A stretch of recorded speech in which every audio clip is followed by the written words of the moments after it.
A depressed loner named Lee Chandler lives alone in Quincy, Massachusetts. He works as a janitor and handyman for a handful of apartment complexes, handling clogged toilets, broken faucets, and snow-covered sidewalks with mechanical efficiency. He rarely smiles, he rarely speaks more than necessary. When tenants try to make conversation, he keeps his answers short and distant. These stoppers, it's rotted all around the edges, so it's not making a seal. What do you recommend? I could replace the stopper first. If that doesn't work, I could replace the whole apparatus. You can't give me a professional recommendation? It's really up to you. Can I give you a tip? You mean like a suggestion? No, I mean like a tip. Oh, thank you. His demeanor is cold but professional, never openly rude without reason, but never warm either. Well, I'll get you a plumber in here tomorrow, but I'd say that we're gonna have to break through the tile and isolate the leak because there's quite a lot of water down there. Great. Oh, it might just be the caulking.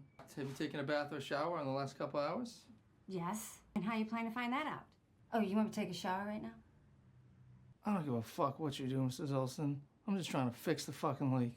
Get the fuck out of my fucking house. I said get out! I can't. You're blocking the doorway. You can't talk to the tenants like that. Mr. Emery, I fixed the plumbing. Do whatever you're gonna do. All right, I'll talk to her. His life is repetitive. Wake up, work, shovel snow, fix something broken, return to his small, cluttered apartment, heat up a frozen dinner, drink, fall asleep in front of the television, repeat. But underneath the surface, something inside Lee feels permanently damaged. One night after finishing a long shift, Lee heads to a local bar. He drinks quietly at first, staring into nothing. When he notices a couple of men glancing at him, he confronts them. Hey, can I ask you guys, do you know me? I don't think so. I don't think so either. So what the fuck are you looking at me for? It doesn't take much for him to escalate the situation. A few harsh words turn into a violent fight. Lee absorbs punches as much as he throws them, almost inviting the damage. It's as if physical pain feels more manageable than whatever lives inside his head. Hey, take a fucking walk. No, don't apologize to this asshole. Take a fucking hike.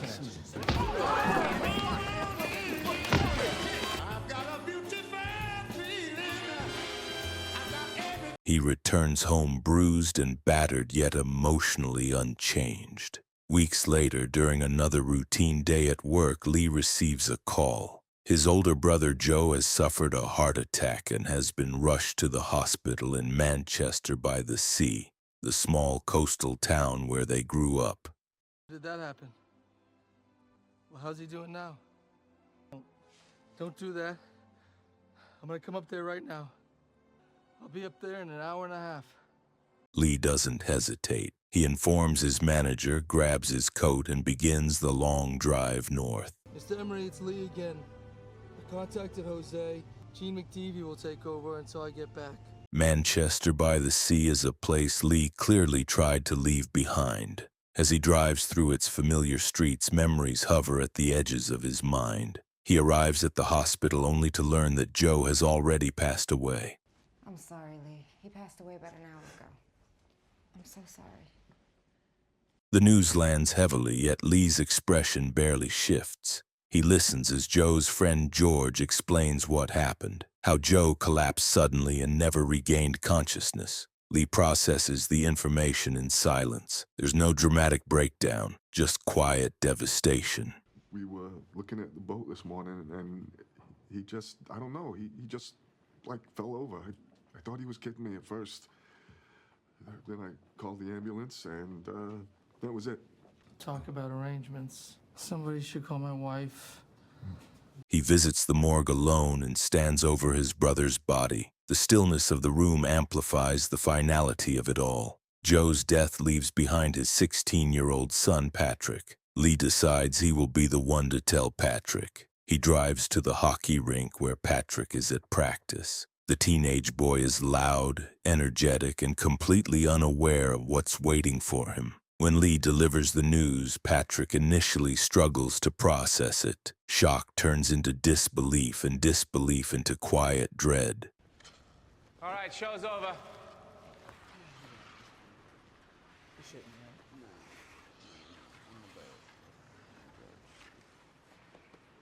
but I want you to take a few days off of practice. Well, to tell you the honest truth, sir, I could really use the distraction. The ice is not a distraction, okay? So take a couple days off, and we'll talk. Lee offers to take him to the hospital. Patrick attempts to remain composed but can only manage a few seconds in the morgue before stepping away. Yeah, okay, thank you. The drive back to Joe's house is tense. Both uncle and nephew are drowning in grief but lack the language to express it. At the house, Patrick attempts to maintain normalcy. He calls friends. He invites his girlfriend Sylvie over. He surrounds himself with noise and distraction. Star Trek sucks. You're shit. Fucking retard. Star Trek's one of the classical pillars of modern entertainment. Oh, yeah? It was funny, man. Yeah. He was gentle too, you know? Like his son. He took us out in the boat like in 6th grade. He made us wear these life preservers. What's the difference, Mr. Chandler? You know, the boat sinks in this weather, we're dead anyways. To make it easy on the sharks once you go over. Hey, you really like those shack jokes. Lee, meanwhile, sits alone at the kitchen table, eating quietly, observing from a distance. In the days that follow, funeral arrangements begin. Lee meets with Joe's lawyer to review the will. That's when everything changes. Joe has named Lee as Patrick's legal guardian. Lee is blindsided. He assumes someone else, perhaps their uncle, would take on that role. But Joe had made it official. He wanted Lee to raise his son. Well, I can't be his guardian. Well, naturally, I assumed Joe had discussed all this with you. No, he didn't. Well, I can just repeat that I'm astonished that Joe didn't run this by you, thorough as he was. Yeah, because he knew what I would say if he would have asked. The lawyer explains that Joe left money to help with living expenses and anticipated that Lee would move back to Manchester. Move back. The very idea sends a visible wave of panic through Lee, because Manchester isn't just his hometown. It's the site of the worst night of his life. Years earlier, Lee had been married to a woman named Randy. They had 3 young children. Their home was filled with laughter and chaos.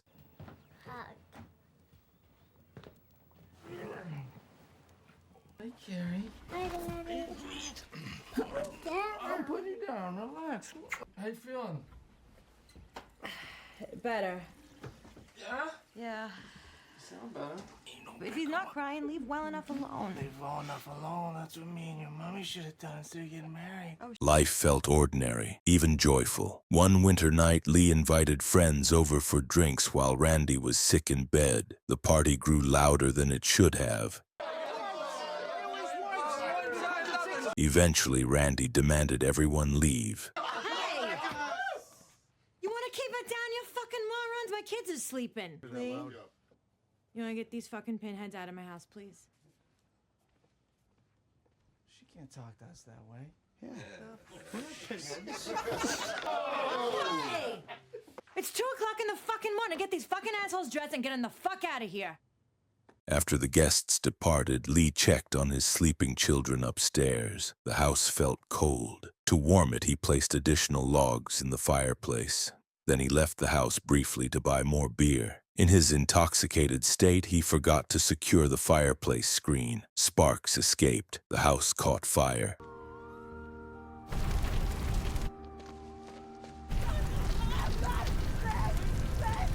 By the time Lee returned, flames had consumed the structure. Neighbors and firefighters crowded the street. Randy was rescued from the downstairs bedroom, but the children were trapped upstairs. They did not survive. The loss shattered Lee entirely. At the police station, authorities ruled the fire a tragic accident. That's it? Look, Lee, you made a horrible mistake, like a million other people did last night. It's not a crime to forget to put the screen on the fireplace. So I can go? Yeah. No criminal charges were filed, but Lee didn't need a court to convict him. He tried to end his life that very night, grabbing a gun from a police officer.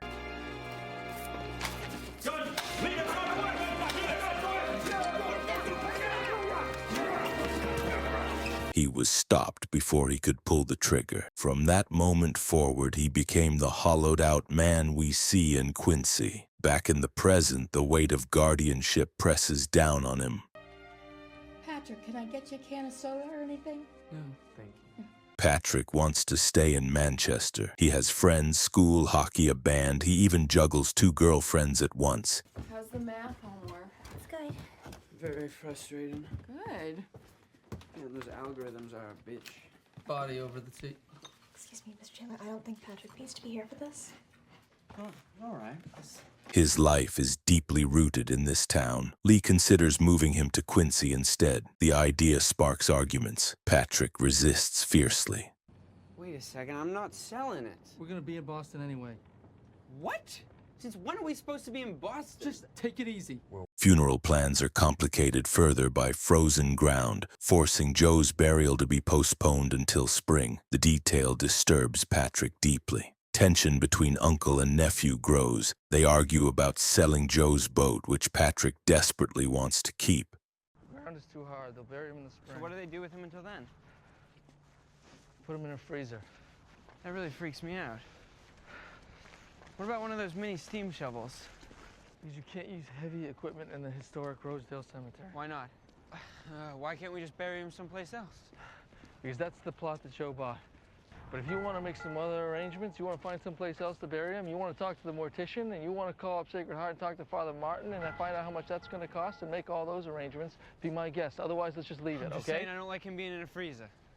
I don't like it either, but it isn't him, because he's gone. It's just his body. I'm just saying it kind of freaks me out. What about the boat? We'll talk to George about it. There's no use hanging on to it if no one's going to use it. You can't maintain it by yourself. Why not? It's my boat now, You're isn't a minor. it? You can't take it out alone. I'm the trustee. What does trustee mean? I got to keep up the inspections. Does that mean you're allowed to sell the boat if I don't want you to? 18. I don't know. I'll definitely consider it. Yeah. Doesn't matter. You're still a minor. You can't run a commercial vessel by yourself. Meanwhile, it's a big fucking expense, and I'm the one that's going to manage it, and I'm not going to be here. Swear to God, I'm going to knock your fucking block off. Great parenting. Fuck you. Mind your fucking business, fucking asshole. Thank you. It's okay. Uncle Lee, are you fundamentally unsound? The boat represents his father, his childhood, his identity. Lee sees only maintenance costs and responsibility. No, I can take care of it as far as the general maintenance is concerned, but that motor is going to go at some point. I'm taking care of it. There's no allotment for a new motor. Well, whatever you decide, it's going to bleed you dry just sitting here. Despite the friction, moments of quiet connection appear. Lee fixes the boat's motor using money from selling Joe's rifles. Patrick beams with gratitude. They share silent meals. They coexist in grief.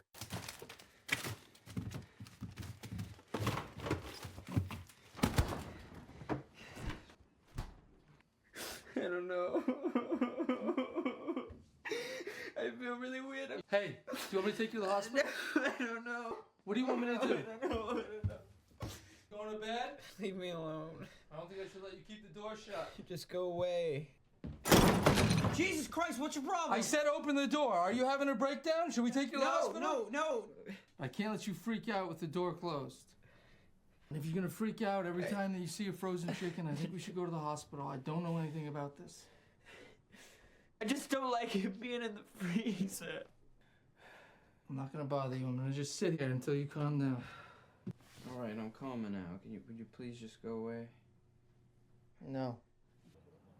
Anyway, good night, Uncle Lee. What happened to your hand? I cut it.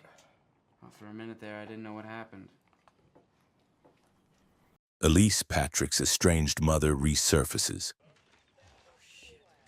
Hey, come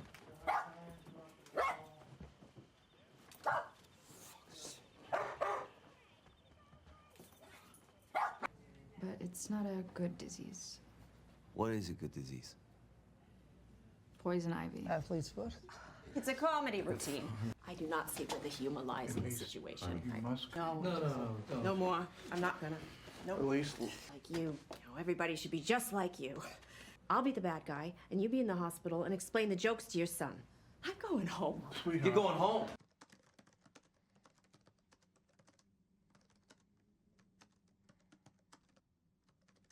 She claims to be sober now and wants to reconnect. Lee remains wary but allows Patrick to have lunch with her. What about my mother? She's in Connecticut. At least she was last year. She emailed me last year, so I emailed her back. You know email? All I know is... I know. She's a drunk. She's insane. She let the dog shit on the floor. It's the last thing that your father ever would have wanted. Oh, like suddenly you care what he would have wanted. Is there some reason why you didn't tell me my mom tried to call me? She's in Essex. She wants me to come have lunch and meet a fiance. Eddie, I'm sorry I hung up on her. If she seems semi-human to me, you can go and have lunch with her and her fiance. That's it. I don't want to talk about this anymore. The meeting is awkward. The years of absence linger in every pause. Great to finally meet you, Patrick.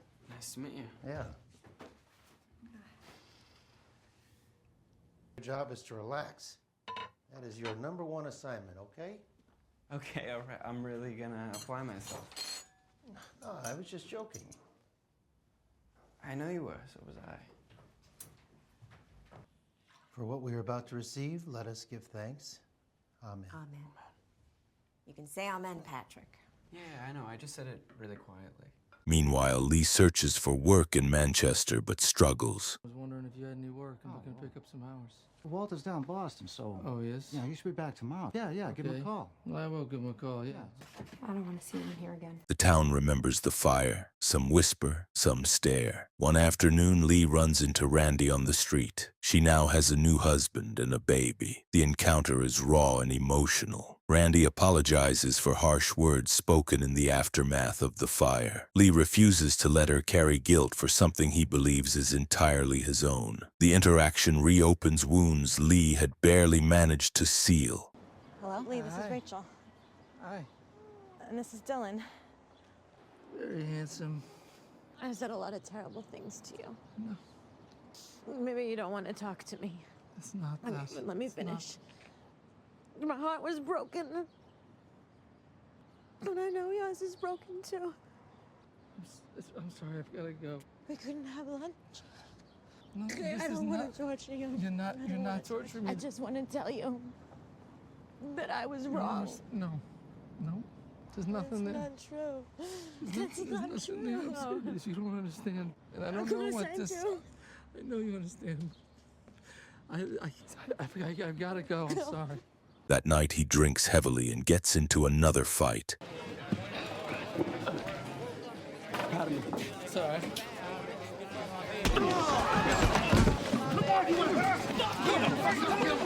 Break it up! George! Break it up! It's Lee Chandler. It's Joey Chandler's brother. Back off! Settle down. You won, all right? Settle down. Eventually, he admits the truth. He cannot stay in Manchester. The town suffocates him. The memories are too loud. He approaches George and his wife and asks if they would consider becoming Patrick's guardians. He arranges the finances. He ensures Patrick can remain in the home he loves. I got a job in Boston. Starts in July. What is it? Custodian, handyman. 2 buildings this time. You don't have to move to Boston. I want to be in Charlestown. And George is going to take you. What? When he tells Patrick, the teenager is devastated but understanding. Lee explains that he simply cannot beat what lives inside him. He cannot survive here. But all the financial stuff that Joe set up for me is going to get transferred over to George. But like, are they gonna be my guardians, or are you gonna? They're going to adopt you. So you're just gonna disappear? No. I set it up this way so you can stay here. Why can't you stay? I can't beat it. I'm sorry. Lee returns to Quincy, securing a larger apartment so Patrick can visit. Spring arrives. Joe is finally laid to rest. After the burial, Lee and Patrick take the boat out onto the water. The ocean stretches wide and quiet around them. They sit together, fishing, not saying much. The pain hasn't disappeared. It never will. But in that silence, there's a fragile understanding. Lee cannot erase his past. He cannot undo that night. But he can remain present in Patrick's life, even if from a distance. And sometimes that has to be enough.